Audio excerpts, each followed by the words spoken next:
Thailand and Cambodia have accused each other of targeting civilians as cross-border attacks continue for a third day. US President Donald Trump told both leaders to expect a phone call and urged them to show restraint and salvage a ceasefire he brokered back in July. More than 500,000 people have now fled the growing violence on either side of the border. International correspondent Claudia Farhat joins us now from Sa Kaeo province near the border with Cambodia. Good evening, Claudia. What's the situation like where you are? Janice, not only is the fighting continuing today, but it now seems to be spreading to more of these border regions, including right here in Sa Kaeo. The Thai government has accused Cambodia of launching shelling at multiple villages here. It's hit a casino just on the other side of the border. We've now got both sides ramping up those civilian evacuations. I've spoken to people today who said at first they thought they could wait this out. I mean, they're no stranger to hostilities along this stretch of the border. But when the sound of shelling, of artillery, of gunfire went all through the night, they realised they had to get out. And with neither side budging just yet, they still don't know when it's going to be safe for them to return home. These Thai village security guards stayed behind to protect homes and farms while their families fled to safety. An announcement to all members, someone says over the two-way. Cambodia has launched more BM-21 Grad rockets. They take cover. Right now I want this war to end. It's hard for us villagers to make ends meet. If there needs to be fighting, then get it done once and for all. Don't leave it for our children to deal with. Renewed cross-border fighting between Thailand and Cambodia has rolled into its third day after a fragile ceasefire signed in July came crumbling down. Both neighbours laying the blame at each other's feet. The US was instrumental in brokering the now collapsed peace deal. President Donald Trump not pleased. Who else could say, I'm going to make a phone call and stop a war of two very powerful countries, Thailand and Cambodia? They're going at it again. Cambodia says it's ready for immediate bilateral talks, but Thailand is taking a hardline approach, indicating there is no potential for negotiations or for third-party mediation. More than a dozen Thais and Cambodians have been killed since Monday's escalation. Both sides denying targeting civilian areas. Thai military vehicles on the move deploying to the border.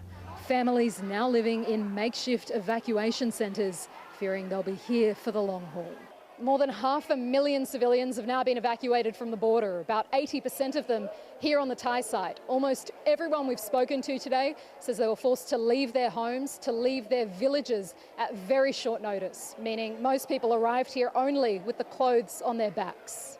Many of the evacuees tell us they've lived on the border all their lives, but they've never seen the violence get this bad. I heard the firing at night, like 11 p.m. and also early in the morning around 6 or 7 a.m. I also heard the firing. I was quite afraid. Then the village chief asked us to evacuate. I want them to stop. I want both sides to live peacefully together. Volunteers from the local community doing their best to keep everyone fed. For the youngest evacuees now sleeping on the floor, the conditions are difficult. But they tell us it's far better than what they fled. I came here with my 4-month-old son yesterday. When I came here, I felt warm. I felt good.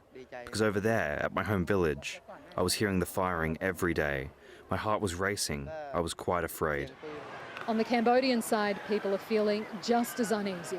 The fighting came too soon and it destroyed my house completely. So I just grabbed my clothes and children and we came here. In July, the deadly fighting lasted 5 days. But this is a decades-long conflict and one many want drawn to a close. So, Claudia, are there genuine efforts being made to mediate an end to this fighting?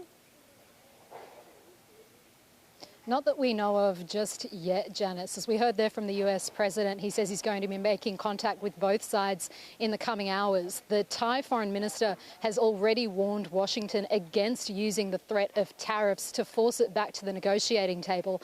But that's exactly what we saw Donald Trump do last time, back in late July, and it was hugely effective. These are both manufacturing hubs. Neither country wants to see its tariff rate increased. But for now, Thailand is insisting it's not ready for any kind of talks. Bangkok knows that it has the stronger army in this matchup, and it says it wants to continue those airstrikes until it really degrades Cambodia's military capability along that shared border for a long time to come. So the region now, Janice, watching to see if those phone calls with the US president eventuate and if he's able to persuade either side to change its position. Thanks so much. International correspondent Claudia Farhart reporting there from Sa Kaeo in Thailand.